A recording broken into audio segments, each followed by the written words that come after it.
구원의 길이라는 주제로 구원과 관련된 그런 구절들을 좀 찾아보도록 하겠습니다. 예, 그래서 아마 이제 10여 군데 정도 좀 찾아볼 건데, 찾아볼 구절이 많기 때문에 제가 이제 프린트물에 미리 나눠드렸습니다.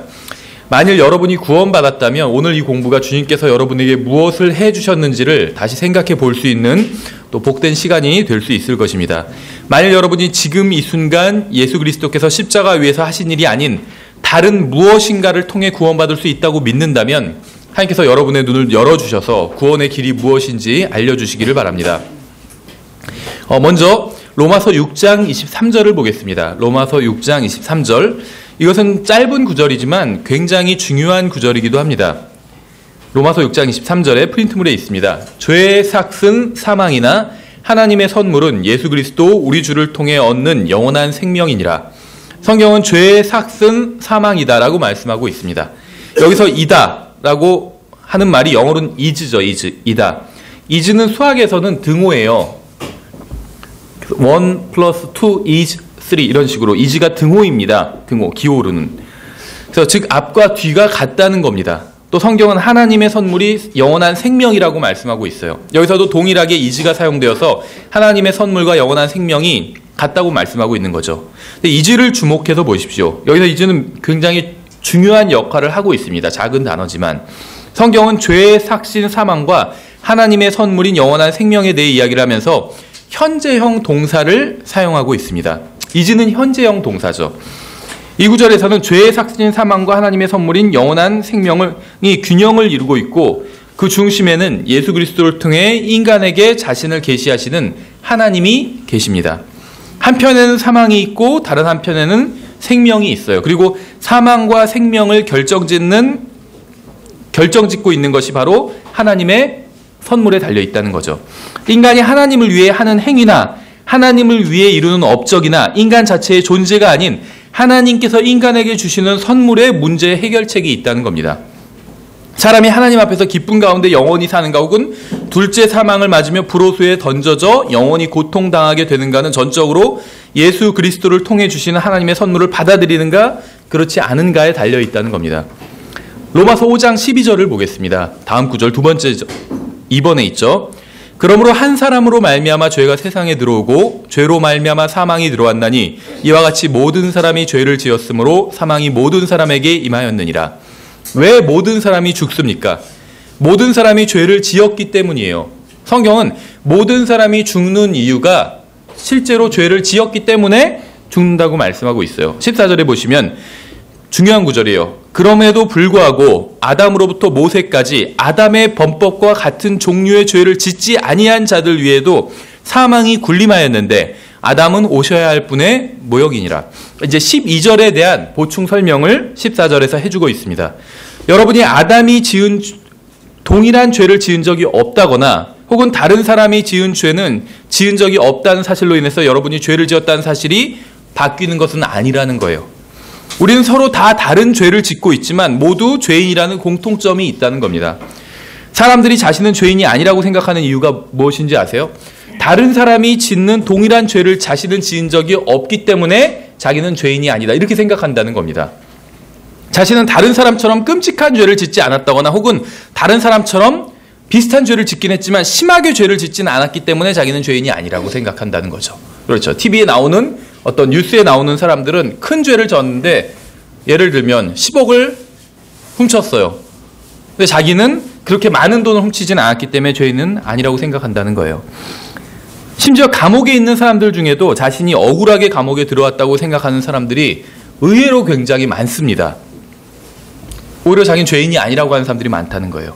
다른 사람과 비교해보면 자신은 그리 심한 죄를 지은 게 아니라고 합니다. 그러나 종류와 정도만 차이가 있을 뿐 작은 죄나 강도가 약한 죄를 지었다고 해서 죄를 지었다는 사실 자체가 변하는 것은 아니라는 거예요. 아담과 동일한 죄를 짓진 않았지만 아담의 범법과 같은 종류의 죄를 짓지 않았지만 죄를 지었다는 거예요. 그게 지금 성경에서 말씀하고 있다는 것이죠. 다른 사람이 지은 죄를 짓지 않았을지 모르지만 죄를 지은 적이 있다면 죄인이라는 것이요.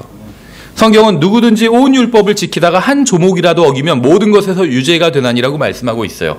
하나라도 죄를 지으면 그 사람은 유죄, 죄가 있는 사람이다 라는 말씀이에요. 문제는 어떤 죄를 지었는지가 아니라 죄를 지은 적이 있느냐는 겁니다. 죄의 종류와 상관없이 죄를 지으면 벌을 받게 되기 때문에. 3번에 보시면 로마서 3장 23절입니다. 모든 사람이 죄를 지어 하나님의 영광에 이르지 못하더니. 성경은 모든 사람이 죄를 지었다고 말씀하고 있어요. 근데 이 구절에서 이 부분보다 더 중요한 부분이 있죠. 바로 하나님의 영광에 대한 부분입니다. 사람들이 자신이 하늘나라에 가는 것이나 영원한 생명을 얻는 기준을 스스로 정하려고 하면 마귀가 와서 즉시 사람을 미혹하기 시작합니다. 그러니까 하나님의 기준이 아닌, 하나님의 말씀인 성경이 아닌 자기 멋대로 생각하려고 하면 사실은 마귀가 그 생각을 넣어준다는 거예요. 근데 어떤 생각을 넣어주냐면 마귀는 항상 하나님의 영광이 아닌 다른 사람과 비교하게 만듭니다. 다른 사람보다 작은 죄를 지었기 때문에 나는 죄인은 아닐 거다, 이렇게 생각한다는 거예요. 근데 성경의 기준은 다른 사람이 아니라 하나님의 영광이라는 것이죠. 예를 들면 교회 다니는 많은 사람들은 자신들만의 기준을 가지고 있어요. 교회에 다니는 사람들의 기준 중 가장 첫 번째 자리에 오는 것이 무엇이냐면 교회입니다. 교회. 자신들이 어떤 특정한 교회에 속했다는 이유만으로 무엇인가를 획득했다고 생각한다는 것이요. 심지어 자신들의 교회만이 유일한 교회이기 때문에 자신들만이 유일한 그리스도인이고 따라서 자신들만이 하늘나라에 갈 수 있다고 주장을 합니다. 자신들의 교회가 다른 교회보다 더 영광스럽고 잘났다고 생각하기 때문에 이런 주장을 하는 거예요. 자기 교회만을 통해서 구원받을 수 있다고 생각한다면 거기가 바로 이단이에요. 그런 거는 없어요, 성경에. 성경의 기준이 아니라는 거죠. 교회는 성경의 기준이 아닙니다. 반면에 교회는 위선자들이 많이 있다고 생각하기 때문에 교회에 다니지 않는 사람들도 많이 있어요. 어떤 사람들은 교회에 죄인들과 타협자들과 도둑놈들과 변태들이 많기 때문에 자기는 교회에 다니지 않는다, 이렇게 얘기하는 사람도 있습니다. 그러나 성경은 교회에 다니는 사람들이 기준이라고 말씀하신 적이 없어요. 성경의 기준은 하나님의 영광이고 이것이야말로 성경이 가장 중요하게 여기는 문제입니다. 성경은 여러분이 하나님의 영광 옆에 다른 무엇이나 아니면 누구를 놓는다면 다 그 기준에 한없이 미달할 거라고 말씀하고 있습니다. 죄에 대한 하나님의 기준은 우리가 얼마나 많은 죄를 지었는가, 얼마나 여러 번 죄를 지었는가, 혹은 얼마나 심각한 죄를 지었는가가 아닙니다. 하나님의 기준은 하나님의 영광이에요. 하나님께서는 여러분이 얼마나 많은 죄를 지었는지 혹은 얼마나 적은 죄를 지었는지에 관심이 있으신 것이 아니라 여러분이 하나님의 영광에 이르렀는지에 관심을 갖고 계십니다. 따라서 다른 사람이 아닌 하나님의 영광과 자신을 비교한 사람은 자신이 죄인이라는 사실을 시인할 수밖에 없다는 겁니다. 네 번째, 모든 사람은 죄를 지었습니다. 큰 죄냐 작은 죄냐 혹은 얼마나 많은 죄를 지었냐 아니면 적은 죄를 지었냐, 이런 차이는 있겠지만 모든 사람은 죄를 지었어요. 그런데 모든 사람이 다 죄를 지었는데 어떻게 해서 어떤 사람들은 하늘나라에 가고 어떤 사람들은 지옥에 가는 것일까요? 이 질문에 답하기 위해서 먼저 이사야서 59장을 보겠습니다. 1절에 보라, 주의 손이 짧아져서 구원하지 못하는 것도 아니요 그분의 귀가 둔하여서 듣지 못하는 것도 아니라. 하나님께서 구원하지 못할 죄인은 없다는 겁니다. 아무리 큰 죄를 짓고 아무리 많은 죄를 지은 죄인이라도 하나님께서는 언제든지 구원하실 수 있다는 거예요. 하나님이 존재하신다면 어떤 죄인이라도 구원할 수 있다는 얘기죠. 아무리 깊은 죄의 구덩이에 빠졌다 할지라도 하나님의 손이 닿지 못할 곳은 없다는 겁니다. 그렇다면 무엇이 문제일까요? 계속해서 다음 절을 보시면 오직 너희 불법들이 너희와 너희 하나님 사이를 갈라놓았고 너희 죄들이 그분의 얼굴을 너희에게 숨겼으므로 그분께서 듣지 아니하시리라, 이렇게 말씀하고 있죠. 인간에게는 심각한 문제가 있습니다. 방금 읽은 본문이 바로 그 문제를 지적하고 있어요. 인간에게는 하나님이 있습니다. 아무리 심각한 죄를 지어도 구원해 줄 하나님이 있어요. 하나님이 존재한다는 거죠. 답이 있다는 거예요. 답이 없는 것이 아니라, 우주의 미아로 남겨있는 것이 아니라 답이 있다는 거예요. 문제는 인간과 하나님 사이에 끔찍한 죄가 가로막고 있었다는 것입니다. 인간이 어떤 행동을 하거나 어떤 말을 하거나 무엇을 하거나 어떤 종교 행위를 하더라도 자신을 가로막고 있는 죄를 뚫고 하나님에 나아갈 수 있는 방법이 없다는 거예요. 이것이 인간의 문제라는 것입니다. 인간이 자신의 죄를 뚫고 하나님께 나아갈 수 있는 방법은 전혀 없다는 거예요. 잘 생각해 보세요. 여러분이 모든 계명을 지키고 하나님의 모든 명령을 지켰다 해도 여전히 여러분이 과거에 지은 죄가 여러분 앞에 있다는 겁니다. 과거에 지은 죄를 어떻게 할 수 없잖아요. 여러분이 열심히 종교 생활을 하고 묵주를 돌리고 성례를 치르고 침례를 받고 신조를 외운다 할지라도 여전히 여러분이 과거에 지은 죄는 여러분 앞에 있다는 거예요. 여러분의 죄가 여러분과 하나님 사이를 갈라놓은 거예요. 왜냐하면 인간이 이전에 한 일이나 하고 있는 일이나 앞으로 할 일을 통해서는 이미 지은 죄를 제거할 수 있는 방법이 전혀 없기 때문에. 다섯 번째 보시면 성경에서 가장 오래된 책인 욥기를 먼저 보겠습니다. 욥기는 세상에서 가장 오래된 책이에요. 여기서 욥이 이 문제를 가지고 고뇌하면서 울부짖는 것을 볼 수 있어요. 이것은 욥의 울부짖음이었고 또 모든 인간의 울부짖음이기도 합니다. 욥기 9장에 보시면 29절에 내가 사악할진대 어찌하여 헛되이 수고하나이까. 욥은 자기가 죄인이라는 것을 깨달았습니다. 그런데 자기가 하나님께 나아갈 수 없다는 것도 깨달았어요. 욥은 무엇인가를 알고 있었습니다. 만약 자신이 악하다면 무엇을 하든 아무런 소용이 없다는 거예요. 아무리 의로운 일을 해도 이미 과거에 지은 죄를 어떻게 할 수가 없다는 것이죠. 과거에 이미 저지른 죄로 인해 죄인이 되었다면 앞으로 무엇을 하든 과거에 이미 지은 죄를 없앨 수 있는 방법이 없다는 거예요. 시간을 되돌릴 수가 없기 때문에. 욥은 문제의 본질을 알고 있었습니다. 여러분도 이러한 사실을 깨달으셨나요? 이것이 바로 구원의 첫 단계예요. 구원의 첫 단계는 자신이 앞으로 할 일을 통해 자신이 죄인이라는 자신의 상태를 바꿀 수 없다는 사실을 깨닫는 거예요. 계속해서 다음 절에 나온 욥의 고백을 들어보겠습니다. 30절에 내가 눈 녹은 물로 내 몸을 씻고, 물로 몸을 씻는데요. 왜 이런 얘기를 하고 있을까요? 물로 죄를 씻을 수 있다고 생각하는 사람들이 굉장히 많이 있어요. 적어도 우리나라에 아마 1000만 이상이 있을 거예요. 1000만 이상. 로마 카톨릭이 800만이잖아요. 개신교에서도 그렇게 생각하는 사람들 많이 있어요. 욥도 그 생각을 했었어요, 과거에. 근데 뭐라고 결론을 내리나 보세요. 내가 눈 녹은 물로 내 몸을 씻고 그 어느 때보다도 내 손을 깨끗이 할지라도 주께서 나를 도랑에 빠지게 하시리니 내 옷마저 나를 몹시 싫어하리이다. 소용없다는 거예요. 그렇죠? 만약 여러분이 물에 잠긴 적이 있거나 침례, 누군가 여러분의 머리에 물을 뿌렸거나 세례, 어렸을 때부터 교회에 다녔다는 이유로 자신이 구원받았다고 생각한다면 여러분은 어느 날 자신이 전혀 씻음받지 못한 더러운 존재라는 사실을 깨닫게 될 것이고, 안타깝게도 그때는 구원을 받기에는 너무 늦어버렸다는 사실도 함께 깨닫게 될 것입니다. 계속해서 욥의 고백을 보시면 32절에 그분은 나처럼 사람이 아니시므로 내가 그분께 대답할 수도 없으며 우리가 함께 재판을 받으러 갈 수도 없고 우리 사이에는 우리 둘 위에 손을 얹을 중재인도 없도다. 하나님의 생각과 자기의 생각이 너무나도 다른데 그것을 중재해 줄 사람이 없다는 거예요. 조정해 줄 사람이 없다는 거죠. 욥은 지금 자신이 최악의 상태에 처해 있다고 고백하고 있습니다. 왜냐하면 자기가 대적하고 있는 분이 하나님이기 때문에 최악의 상태라는 것이에요. 지금 문제는 하나님께서도 자신에게 나오시는 길로 보이지 않는다는 거예요. 자기도 하나님께 나아갈 수도 없고 하나님께서도 자기에게 나오는 것으로 보이지 않는다는 거죠. 왜냐하면 욥의 죄가 욥과 하나님 사이를 갈라놓았기 때문에. 그래서 욥은 자신과 하나님 사이에 누군가 서서 중재해 주기를 바라고 있는 거예요. 하나님이시기 때문에 하나님 위에 손을 얹을 수 있고 동시에 인간이기 때문에 자신에게도 손을 얹을 수 있는 존재를 욥은 찾고 있었던 것입니다. 하나님이시면서 동시에 인간이신 분이 와서 중재를 해주면 좋겠다는 그 말을 지금 하고 있는 거예요. 굉장히 중요한 사실을 깨달았던 거죠. 그러나 욥은 그러한 중재자를 찾지 못했습니다. 왜냐하면 욥이 살던 시대는 그런 중재자가 없었기 때문에. 아담도 하나님의 영광에 이르는 것에 실패했고 노아도 실패했고 아브라함과 이삭과 야곱도 실패했고 모세와 아론과 사무엘과 다윗도 실패했고 엘리야와 침례인 요한도 실패했습니다. 다 실패했어요. 지난 수천 년간 많은 사람들이 하나님과 자신 사이에 서서 양쪽에 손을 얹을 중재인을 찾았지만 실패했습니다. 우리가 왜 예수 그리스도를 그토록 높이고 그분께 감사와 찬양과 영광을 돌리는지 아세요?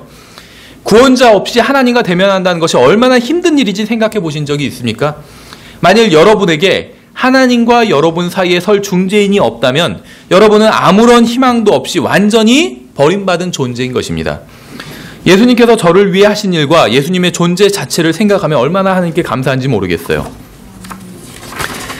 갈라디아서 4장에 보시면 이렇게 되어 있어요. 3절부터 5절에 이와 같이 우리도 아이였을 때에는 세상의 초등원리 밑에서 속박당하였느니라. 그러나 충만한 때가 이르매 하나님께서 자신의 아들을 보내사 여자에게서 나게 하시고 율법 아래에 있게 하셨나니 이것은 율법 아래에 있는 자들을 구속하시고 또 우리가 아들로 입양되게 하려 하심이라. 중재인이 없었는데 이제 중재인을 보내주셨다는 거예요. 충만한 때가 이르자 하나님께서는 수천 년 전에 욥이 울부짖으면서 간구했던 기도에 응답해 주셔서 이 세상에 하나님이면서 사람인 한 분을 보내셨습니다. 마태복음 1장에 의하면 그분은 우리와 함께 계시는 하나님이시고, 요한복음 1장과 골로새서 1장에 의하면 창조자시고, 요한복음 10장에 의하면 아버지와 함께 계시는 분이시고, 요한일서 5장에 의하면 아버지와 성령님과 더불어 하나를 이루시며 증언하시는 분이세요. 이런 분을 보내주셨다는 겁니다. 충만한 때가 이르자 하나님께서는 대언자를 보내신 것도 아니고, 제사장을 보내신 것도 아니고, 성경 교사를 보내신 것도 아니고, 왕을 보내신 것도 아니라 자신의 유일한 아들을 보내셨어요. 그래서 그분을 신뢰하는 자들을 구원자와 중재자가 되게 하셨습니다.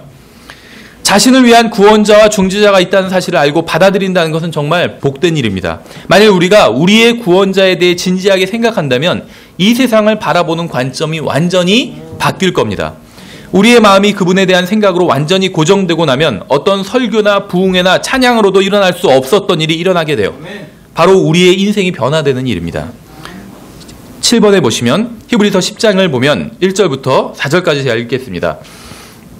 율법은 다가올 좋은 일들의 그림자는 가지고 있으나 그 일들의 형상 그 자체는 아니로. 그러니까 지금 율법이 그림자라고 말씀하고 있어요. 형상 자체가 아니래요. 그림자래요. 율법으로는 구원을 받을 수가 없는 거예요. 그림자이기 때문에. 율법 안에는 능력이 없는 거예요. 그림자이기 때문에. 돈에는 어떤 능력이 있죠. 돈의 그림자엔 능력이 없어요. 마찬가지죠. 율법은 다가올 좋은 일들의 그림자는 가지고 있으나 그 일들의 형상 그 자체는 아니므로, 그러니까 율법을 통해서 구원받을 수 없어요. 그들이 해마다 계속해서 드린 그런 희생물들로는 거기로 나오는 자들을 결코 완전하게 할 수 없느니라. 그랬더라면 경배하는 자들이 한 번에 깨끗하게 되어 더 이상 죄들을 의식하지 아니하였을 터이므로 그것들을 드리는 일을 그치지 아니하였겠느냐. 그러나 그 희생물들에는 해마다 죄들을 다시 생각나게 하는 것이 있나니, 율법은 죄들을 생각나게 하는 것이 있습니다. 죄들을 제거하지 못해요. 죄들을 생각나게 하는 것은 있지만 죄들을 제거하는 것은 불가능하다고 말씀하고 있죠. 황소와 염소의 피가 죄들을 제거하는 것은 불가능하니라. 우리가 방금 읽은 본문에서 성경이 말씀하시는 구원과 이 세상 종교의 차이점이 드러나고 있어요. 이 세상 종교에는 구원이 없습니다. 여러분이 아무리 열심히 종교행위를 하고 계명을 지키고 의식을 수행해도 여러분의 양심은 여전히 여러분을 정죄할 거예요. 성경은 황소나 염소나 어린 양이나 비둘기의 피로는 인간 내면 깊숙이 자리 잡고 있는 죄의 본성에 아무런 영향을 줄 수 없으며 붉게 물든 죄를 씻을 수 없다고 말씀하고 있습니다. 짐승의 피나 종교행위나 인간의 선행이나 노력으로는 결코 하나님과 화평을 누릴 수 없고 구원의 확신을 가질 수 없습니다. 그래서 매년 다시 똑같은 제사를 드리고 종교행위를 하고 의식을 치르는 거예요. 한 번의 제사로 구원의 행위를 가질 수 있다면, 인간이 드리는 한 번의 제사로 구원의 확신을 가질 수 있다면 매년 반복할 필요가 없다는 거죠. 하지만 아무리 많은 제사를 드리고 의식을 치르더라도 죄가 제거되었다는 확신을 갖지 못한 채 무의미한 똑같은 일만 반복한다는 거예요. 우리 시대에도 은혜가 아닌 율법 아래서 살아가는 사람들이 있습니다. 주 예수 그리스도가 아닌 선행이나 의식이나 제사를 신뢰하는 사람은 모두 은혜가 아닌 율법 아래에 사는 사람들이에요. 미사라는 말은 제사라는 뜻입니다. 제사. 그러한 것들을 통해서는 자신의 죄가 진정으로 제거되었는지 알 수 있는 사람은 아무도 없어요. 율법 아래에 있으면 자신의 죄가 진정으로 용서되었는지 알 수 없습니다. 왜냐하면 여러분의 양심은 여러분이 그 무슨 일을 하건 여러분의 마음 깊은 곳에서 여전히 여러분을 정죄할 것이기 때문에 여러분이 하나님을 위해 한 일을 가지고는 구원의 확신을 가질 수가 없습니다. 오직 하나님께서 여러분을 위해서 해주신 일을 통해서만 구원의 확신을 가질 수가 있어요. 왜냐하면 여러분이 한 일을 하나님께서 만족하셨는지 알 수가 없기 때문에, 하나님께서 만족하셨는지 알지 못하기 때문에 확신이 있을 수 없는 겁니다. 그러나 하나님께서 여러분을 위해 해주신 일을 통해서는 확신을 얻을 수가 있어요. 왜냐하면 하나님께서는 자신의 아들이 하신 일을 만족하셨기 때문에, 하나님께서 만족하시며 항상 하나님을 기쁘시게 한 분을 통해서만 참된 평안과 구원의 확신을 얻을 수가 있습니다. 계속해서 다음 절을 보시면, 그러므로 그분께서 세상에 들어오실 때 이르시되 희생물과 헌물은 주께서 원치 아니하시고 오직 나를 위하여 한 몸을 예비하셨나이다. 죄로 인한 번제 헌물과 희생물들은 주께서 기뻐하지 아니하시나이다. 그때 내가 말하기를 오 하나님이여 보시옵소서. 두루마리 책에 나에 대해 기록된 바와 같이 내가 주의 뜻을 행하러 오나이다 하였나이다 하시느니라. 위에서 그분께서 이르시기를 희생물과 헌물과 번제 헌물과 죄로 인한 헌물은 주께서 원치도 아니하시고 기뻐하지도 아니하시나이다 하셨는데 그것들은 율법에 따라 드리는 것이라. 그 뒤에 그분께서 이르시기를 오 하나님이여 보시옵소서. 내가 주의 뜻을 행하러 오나이다 하셨으니 그분께서 첫째 것을 제거하심은 둘째 것을 세우려 하심이라. 바로 이 뜻으로 말미암아 예수 그리스도의 몸이 단 한 번 영원히 드려짐을 통해 우리가 거룩히 구별되었느니라. 10절에서 말하는 이 뜻이 무엇일까요? 하나님의 뜻입니다. 예수님께서는 나의 뜻대로 하지 마옵시고 아버지의 뜻대로 하옵소서라고 기도했습니다. 예수님은 자신을 위해 마련된 그 몸을 입고 이 세상에 오셔서 자신의 몸을 죽음에 내어주셨어요. 우리를 거룩하게 하시려는 아버지의 뜻에 순종하기 위해서 예수 그리스도께서는 자신의 몸을 들이신 것입니다. 여러분의 모든 죄 문제를 해결하기 위해서 예수님께서는 단 한 번 영원히 드려주셨어요. 이것을 이해하시겠습니까? 성령님께서 도와주셔서 예수님의 대속의 의미를 여러분이 이해하게 되기를 바랍니다. 저의 구원은 예수 그리스도께서 십자가 위에 달려 돌아가실 때 그분의 몸을 통해 이루신 일에 달려 있습니다. 저의 구원과 거룩하게 됨과 죄로부터의 완전한 자유는 모두 예수님께서 하신 일에 달려 있어요. 저와 하나님 사이를 가로막았던 저의 죄는 모두 십자가 위에 달리신 예수 그리스도의 몸 위에 놓여 있었습니다. 하나님은 하늘에 계시고 인간은 땅 위에 있는데 죄가 인간과 하나님 사이를 갈라놓았어요. 그래서 하나님께서는 이 문제를 해결하기 위해 인간의 몸을 입고 이 세상에 오셔서 십자가에 달린 자신의 몸으로 죄 문제를 해결하신 겁니다. 베드로전서 2장에서는 이렇게 말씀하고 있어요. 24절에서 친히 나무에 달려 자신의 몸으로 우리의 죄들을 지셨으니 이것은 죄들에 대하여 죽은 우리가 살아서 의에 이르게 하려 함이심이라. 그분께서 채찍에 맞음으로 너희가 고침을 받았느니. 그러니까 자신의 몸으로 우리의 죄들을 지셨다 이렇게 말씀하고 있죠. 우리의 죄가 십자가에 달린 예수 그리스도의 몸 위에 놓여 있었다는 겁니다. 인간과 하나님을 갈라놓은 것이 무엇이었을까요? 죄였죠. 저에게는 저의 죄를 담당하여 제거해 줄 누군가가 필요했습니다. 제가 제거할 수 있는 방법이 없기 때문에, 죄의 삭은 사망이기 때문에 저를 대신해서 죽어줄 누군가가 필요했어요. 예수 그리스도께서 저를 대신해서 죽어주심으로 저와 하나님 사이를 갈라놓았던 것은 사라져 버렸습니다. 다시 히브리서 10장으로 돌아가서 나머지 구절을 마저 보겠습니다. 죄 자체는 사라져 버렸다는 거예요. 죄의 값을 예수님께서 치러주셨기 때문에. 그래서 이제는 누구든지 하나님께 자유롭게 나아갈 수 있게 되었다는 겁니다. 히브리서 10장 다시 돌아가서 10절에서 이렇게 말씀하고 있어요. 단 한 번 영원히. 굉장히 중요한 표현입니다. 한 번 구원받은 사람은 영원히 구원받은 겁니다. 예수님께서 십자가 위에서 단 한 번 죽으심으로 우리의 모든 죄값을 치러주셨어요. 그래서 우리는 영원히 구원받은 겁니다. 예수님께서 이루신 구원은 영원한 거예요. 구원받았다가 잃어버렸다가 다시 받을 수 있는 것이 아닙니다. 왜냐하면 우리가 받은 구원은 영원한 구원이기 때문에. 구원받고 나서 술을 마시거나 담배를 피우거나 죄를 짓는 것은 이미 받은 구원과는 아무런 관련이 없습니다.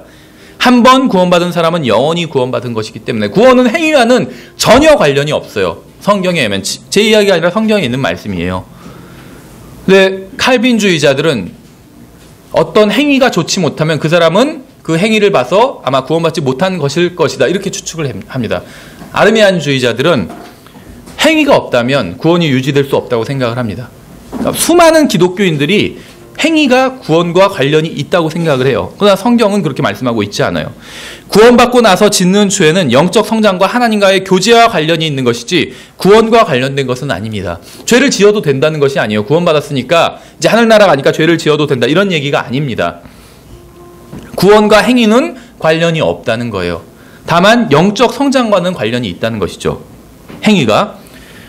아니 누가 구원을 받았는지 그렇지 않은지는 그 사람의 행위와 관련이 있는 것이 아니라 그 사람이 진심으로 예수 그리스도께서 자신을 위해 해주신 일을 믿고 그분을 받아들였는지와 관련이 있는 것입니다. 그렇죠. 그러니까 회개에 합당한 열매는 맺어야 돼요. 이것이 잘못됐다는 것이 아닙니다. 다만 아무런 열매가 없어도 그 본질 자체가 달라지는 것은 아니라는 거예요. 그렇죠. 열매는 증거입니다. 증거. 사과는 그 나무가 사과나무라는 증거라는 것이죠. 우리가 선한 행위를 하면 우리가 하나님의 자녀라는 증거가 드러나는 것이요. 다른 사람들이 보이게. 근데 그게 없어도 그 나무 본질 자체가 바뀌는 것은 아니라는 거죠. 저는 다른 사람의 종교를 비방하고 싶은 마음이 없습니다. 그러나 성령님께서는 여러분이 구원받기를 원하시기 때문에 확실하고 단순하게 성경에 복음을 기록해 두셨어요. 계속해서 다음 절 11절을 보시면 이렇게 되어 있어요. 제사장마다, 영어로는 뭐라고 되어 있냐면 every priest라고 되어 있어요.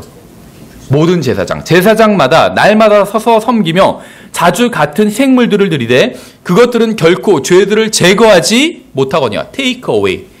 죄들을 제거하지 못하거니와. 성경은 인간 제사장의 섬김으로는 죄들을 제거하는 것이 불가능하다고 말씀하고 있어요. 그렇죠. 인간 제사장.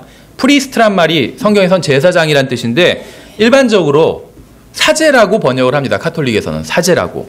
근데 성경에선 그것이 사제건 제사장이건 상관없이 프리스트들이 하는 일로는 죄들을 제거하는 것이 불가능하다고 말씀하고 있어요. 근데 이제 굉장히 중요한 부분이 나와요. 무엇이냐면 단순히 유대인 제사장만 그렇다는 게 아니에요.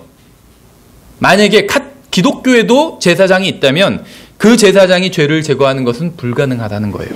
왜냐하면 모든 제사장이라고 얘기하고 있잖아요. every priest, 모든 제사장. 유대인 제사장뿐만 아니라 모든 제사장 다 마찬가지예요. 어떤 종교의 제사나 제사장으로도 죄들을 제거하는 것이 불가능하다는 것이요. 게다가 성경은 결코 죄들을 제거하지 못한다 이렇게 말씀하고 있어요. 현재형으로. 성경은 죄들을 제거하지 못했다 이렇게 말씀하고 있지 않아요. 지금 히브리서의 관점으로 보면 구약에서 일어난 일들은 과거잖아요. 그렇죠. 근데 과거형으로 쓰고 있지 않다는 거예요. 왜냐하면 현재도 그렇기 때문에. 동사가 과거형으로 되어 있지 않고 현재형으로 되어 있어요. 수천 년 전에만 제사장이 드리는 제사로 죄를 제거하지 못한 게 아니라 지금도 못한다는 거예요. 지금도. 사람들은 왜 지금도 제사장에게로 가서 계속 제사를 드리는지 아세요? 프리스트, 사제에게 가서 미사, 제사를 드리잖아요. 계속해서 드리는 그 제사들로 그들의 양심이 만족하지 못하기 때문입니다. 그래서 또 다른 제사를 찾는 거예요. 계속. 그들은 아무리 그런 제사를 많이 드려봤자 자신들은 하나님 앞에 여전히 죄인이라는 사실을 양심이 알고 있다는 거예요. 인간 제사장을 통해서는 아무리 많은 제사를 드리고 정성을 다해도 불법과 죄들이 전혀 제거되지 않는다는 사실을 그들의 내면 깊은 곳에 있는 양심이 알고 있다는 것입니다. 오직 그들이 단 한 번 영원히 모든 죄값을 치르신 예수 그리스도의 대속을 받아들이지 않는다면 그들은 결코 구원의 확신도 받지 못하고 하나님과의 평화도 누리지 못한다는 것입니다. 저는 다른 사람의 종교를 비방하고 싶은 생각은 전혀 없습니다. 그러나 어떤 사람이 자신을 하나님의 제사장, 사제라고 하면서 계속해서 희생제사, 미사를 드려야 한다고 가르친다면 그는 하나님의 제사장이 아닌 마귀의 제사장입니다. 왜냐하면 하나님께서는 예수 그리스도께서 단 한 번 영원히 제사를 드리셨기 때문에 더 이상 다른 제사가 필요하지 않다고 말씀하고 있어요. 구원을 위한 더 이상 다른 제사가 필요하지 않다는 것입니다. 계속해서 다음 절을 보시면 12절에 오직 이 사람은 죄들로 인한 한 희생물을 영원히 드리신 뒤에 하나님의 오른편에 앉으사 그 이후부터 자기 원수들이 자기 발받침이 될 때까지 기다리시느니라. 그분께서는 거룩히 구별된 자들을 단 한 번 헌물을 드림으로 영원토록 완전하게 하셨느니라. 예수 그리스도께서 십자가 위에서 무엇을 하셨는지 진지하게 생각해 보신 적이 있습니까? 제가 저의 믿음과 신뢰를 예수 그리스도께 두었을 때 저는 저의 모든 죄값을 치르신 분께 제 믿음을 둔 것이에요. 예수님은 저의 모든 죄값을 치르시기 위해서 한 번 죽으셨습니다. 그러므로 제가 예수님을 저의 구원자로 받아들였을 때 저의 모든 죄는 사라진 것이에요. 그 한 번으로 영원히 죄값을 다 치렀기 때문에. 제가 하늘나라에 가는 이유는 제가 완전하기 때문이 아니라 저에게 완전한 구원자가 있기 때문입니다. 제가 구원받은 이유는 제가 한 번도 죄를 지은 적이 없어서가 아니라 저의 구원자께서 저의 모든 죄값을 치러주셨기 때문이에요. 만일 예수님을 믿는다고 하면서도 구원받을 수 있을지 모르겠다고 하는 사람이 있다면 그는 아직 예수님을 믿은 게 아니에요. 난 예수님을 믿어. 그렇지만 내가 아직 구원받은지 잘 모르겠어. 내가 구원받을 수 있을지 모르겠어. 이렇게 생각을 한다면 예수님을 믿은 게 아닙니다. 그것은. 왜냐하면 예수님을 믿은 사람은 자신이 구원을 이루려고 하지 않고 예수님께서 이미 다 이루어 놓으신 구원을 감사함으로 받기 때문에 그런 거예요. 구원은 예수님과 우리가 함께 이루어가는 게 아닙니다. 이렇게 생각하는 사람들 굉장히 많이 있어요. 열심히 해야죠. 구원 받으셨어요? 이렇게 물으면 열심히 해야죠. 이렇게 대답하는 사람들 다 이렇게 생각하는 거예요. 만일 예수님과 우리가 함께 구원을 이루어 간다면 우리가 구원을 완전히 망쳐버리고 것이기 때문에 생각해 보세요. 피카소와 여러분이 함께 그림을 그려요. 같이 공동작업으로. 그림은 망가지게 돼 있어요. 그렇죠. 가치가 없어지게 된다는 거예요. 그 사람 혼자 그려야지 가치가 있는 거지. 예수님께서 이루신 구원에 우리가 무엇을 더하게 된다면 그 구원은 아무도 구원할 수 없는 엉터리 구원이 될 것입니다. 예수님이 이루신 구원에 자신의 행위를 더해야 한다고 생각하는 사람은 아직 구원받지 못한 사람입니다. 예수님을 믿어야 하지만 그래도 행위가 있어야 된다. 실제로 그런 사람 봤어요. 여러분도 알 수도 있는 사람 중에 그런 사람이 있더라고요. 우리 주위에도. 그런 사람은 아직 구원받지 못한 거예요. 성경에 의하면. 예수님께서 이루신 구원에는 아무것도 더할 게 없습니다. 그저 감사함으로 그것을 받아들이기만 하면 되는 거예요. 예수 그리스도께서 십자가 위에서 하신 일은 저의 혼을 구원하기에 충분합니다. 저는 거기에 아무것도 더할 게 없고 아무것도 더해서도 안 됩니다. 만일 예수 그리스도께서 십자가 위에서 하신 일만으로 제가 구원받을 수 없다면 예수님께서 하신 일이 부족하다면 저는 결코 구원받지 못할 거예요. 생각해 보세요. 우리의 행위가 거기에 더해져야만 된다면, 행위가 조금이라도 있어야 구원받는다면 저는 결코 구원받지 못할 거예요. 왜 그런 줄 아세요? 예수님께서 하신 것이 부족하다는 거잖아요. 그건 99% 예수님의 행위와 1% 인간의 행위가 필요하다고 만약에 한다면 예수님의 행위가 부족하다는 얘기가 되잖아요. 그럼 예수님의 행위도 부족한데 제 행위, 어떤 저의 행위를 더해야지 구원이 완성되겠어요. 그래서 예수님의 행위 플러스 인간의 행위로 구원받는다. 이건 완전히 잘못된 생각이라는 거예요. 그렇게 할 수가 없어요. 구원의 행위가 필요하다고 하는 사람들이 있어요. 그러나 생각해 보세요. 제가 무엇을 해야, 어떤 행위를 해야 그분의 피로 이룬 대속을 완성할 수 있을까요? 그분께서 완성하신 일에 저의 행위를 더한다는 것 자체가 그분을 모독하는 것입니다. 성경은 저의 모든 죄가 제거되었다고 말씀하고 있어요. 예수 그리스도의 피로. 예수 그리스도로 인해 저는 하나님의 눈앞에서 완전해졌습니다. 예수님께서 십자가 위에서 하신 그 일은 바로 저를 위한 일이었다고 성경은 말씀하고 있어요. 8번에 요한복음 1장에 보시면 이렇게 말씀하고 있죠. 19장에 이 일 뒤에 예수님께서 이제 모든 일이 이루어진 줄 아시고 성경 기록을 성취하시려고 이르시되 내가 목마르다 하시니 이제 거기에 식초가 가득히 담긴 그릇이 놓여 있으므로 그들이 해면을 식초로 적신 뒤에 우슬초에 달아 그분의 입에 대니라. 그러므로 예수님께서 식초를 받으신 뒤에 이르시되 다 이루었다 하시고 머리를 숙이신 뒤에 숨을 거두시니라.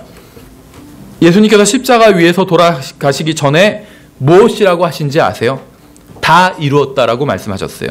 예수님께서 무엇을 다 이루신 걸까요? 죄인들을 위한 구원을 다 이루신 겁니다. 여러분 죄인입니까? 성경은 모든 사람이 죄를 지었다고 말씀하고 있어요. 여러분은 구원자가 필요합니다. 성경은 그 구원자가 바로 예수 그리스도라고 말씀하고 있어요. 여러분이 구원받기 위해 해야 하는 것은 구원을 완성하신 예수 그리스도를 믿고 받아들이는 것입니다. 예수님은 내가 구원을 시작할 테니 너희가 완성하거라 라고 하신 적이 없어요. 내가 거의 다 이룬 구원을 줄 테니까 너희가 마무리하거라 이렇게 말씀하신 적도 없습니다. 예수님께서는 다 이루었다라고 말씀하셨어요. 예수님께서는 우리가 아무런 의심 없이 주님께서 하신 일을 받아들이기를 원하십니다. 예수님을 믿는 것 외에 구원받기 위해 우리가 무엇인가를 하려고 한다면 그것은 모두 예수님을 거절하고 자신을 믿는 것이에요. 결국엔 단 1%라도 자신의 행위가 들어가야 된다고 생각한다면 그래도 내가 무슨 선한 일을 하지 않는가 이렇게 생각한다면 그것은 결국 예수님을 믿는 것이 아니라 자기 자신을 믿는 거라는 거예요. 예수님을 믿지 않고 다른 방법을 통해 구원받으려고 하거나 예수님을 믿으면서도 자신의 행위도 있어야 한다고 생각하는 것은 성경의 구원과는 한참 동떨어진 생각입니다. 불행하게도 이런 생각을 하는 사람이 있더라고요. 마지막으로 고린도전서 1장에 보시면 9번에 또한 형제들아 내가 너희에게 15장이죠. 고린도전서 내가 너희에게 선포한 복음을 너희에게 밝히 알리노니 너희 역시 그 복음을 받았으며 또 그 가운데 서 있느니라. 너희가 만일 내가 너희에게 선포한 것을 기억하고 헛되이 믿지 아니하였으면 또한 그 복음으로 구원을 받았느니라. 내가 또한 받은 것을 무엇보다 먼저 너희에게 전하였노니 그것은 곧 성경 기록대로 그리스도께서 우리의 죄들로 인하여 죽으시고 묻히셨다가 성경 기록대로 셋째 날에 다시 살아나시고 이것이 바로 성경이 말씀하시는 복음입니다. 만일 누구라도 이것과 다른 복음을 전한다면 그는 성경이 말씀하시는 복음을 전하는 게 아닙니다.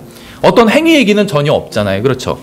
행위 얘기가 조금이라도 있다면 그것은 복음이 아니에요. 왜냐하면 예수님께서 하신 일도 부족한데 어떻게 나의 행위를 더해서 구원을 완성할 수가 있어요? 만약에 그렇다면 그건 복음이 아니라는 것이죠. 복음은 여러분이 자신의 죄악된 상태에 대해 아무것도 할 수 없는 상태일 때 하나님께서 여러분을 사랑하셔서 인간의 몸을 입고 이 세상에 오셔서 여러분을 대신해서 죽으시고 여러분에게 구원과 거룩함과 완전함을 선물로 주시기 위해 다시 살아나셨다는 소식. 이것이 복음이에요. 요한복음 3장에서는 이렇게 말씀하고 있죠. 16절에 하나님께서 세상을 이처럼 사랑하사 자신의 독생자를 주셨으니 이것은 누구든지 그를 믿는 자는 멸망하지 않고 영존하는 생명을 얻게 하려 하심이라. 여기에 무슨 행위가 있어요. 근데 행위가 없으면 안 된다고 얘기를 하는 분이 있더라고요. 우리 교회도 있어요. 하나님께서는 자신의 아들을 선물로 주셔서 그 아들을 믿는 사람들은 언젠가 영원한 생명을 얻게 하시는 것이 아니라 아들을 믿는 바로 그 순간 영원한 생명을 얻게 하셨습니다. 계속해서 다음 절 17절 보시면 하나님께서 자신의 아들을 세상에 보내신 것은 세상을 정죄하려 하심이 아니요 그를 통해 세상을 구원하려 하심이라. 그를 믿는 자는 정죄를 받지 아니하거니와 믿지 않는 자는 하나님의 독생자의 이름을 믿지 아니하였으므로 이미 정죄를 받았느니라. 자신이 구원받은 사실을 어떻게 알 수 있을까요? 성경은 이것들을 기록함은 예수님께서 하나님의 아들 그리스도이심을 너희가 믿게 하려 함이요 또 믿고 그분의 이름을 통해 생명을 얻게 하려 함이니라 이렇게 말씀하고 있어요. 자야 구원받았는지 확인할 수 있는 간단한 방법이 있습니다. 다음 시간엔 어떤 구원의 증거에 대해서 저희가 살펴볼 겁니다. 내적인 증거와 외적인 증거. 여기서 간단하게 자기가 구원받았는지 진단하는 방법이 있어요. 무엇이냐면 자기 행위를 보는 것이 아니라 첫째는 예수 그리스도께서 십자가 위에서 이루신 일이 자신을 위한 것이라고 온전히 전적으로 또 진심으로 믿는지 자문해 보는 거예요. 정말 이것을 믿는지. 예수 그리스도 외에 다른 방법으로는 구원받을 수 없다고 믿는지 자신에게 물어보는 것입니다. 구원받은 사람은 예수 그리스도 외에 다른 방법으로 결코 구원받을 수 없다고 믿습니다. 예수님을 믿기는 하지만 다른 방법으로도 구원받을 수 있다거나 예수님께서 하신 일과 자신의 행위를 통해 구원받을 수 있다고 생각한다면 그 사람은 구원받은 게 아니에요. 여러분의 생각은 중요하지 않아요. 구원받기 위해 사람이 무엇인가를 해야 한다고 생각하는 사람이 있다면 그 사람은 구원받지 못한 겁니다. 인간이 무엇인가를 생각하거나 말하거나 행동하거나 이름으로 인해서 구원받을 수 있다면 하나님께서는 자신의 아들을 이 세상에 보내 십자가 위에서 끔찍하게 죽도록 하지 않으셨을 거예요. 주님께서는 여러분이 주님을 여러분의 개인적인 구원자로 신뢰하기를 원하십니다. 스스로 구원할 수 없음을 깨닫고 혼의 구원을 위해 예수 그리스도를 개인적인 구원자로 받아들이는 것을 원하신다는 거예요. 구원받은 사람들은 하나님의 영광을 가지고 있어요. 하나님의 영광. 구원받은 사람들은 예수 그리스도 안에서 하나님의 영광에 이르렀습니다. 그래서 하나님의 영광을 가지고 있어요. 예수 그리스도를 안에 소유하고 있기 때문에 영원한 생명과 하나님의 사랑을 가지고 있어요. 여러분이 구원받았다면 구원받았다는 그 사실 하나만으로도 이 세상의 모든 사람들이 불평을 해도 혼자 기뻐할 만한 충분한 이유를 가지고 있는 것입니다. 예수 그리스도를 개인적으로 아는 사람은 이 세상에서 가장 행복한 사람이에요. 여러분이 예수님에 대해 온전히 알게 된다면 전 우주에서 가장 놀라운 분이 자신 안에 거하신다는 사실을 깨닫게 될 것입니다. 오늘 이 말씀을 들은 모든 사람들이 이러한 사실을 깨닫게 되기를 하나님께서 도와주시기를 바랍니다. 다음 시간에 다른 그 제목으로 주제로 또 공부해 보도록 하겠습니다.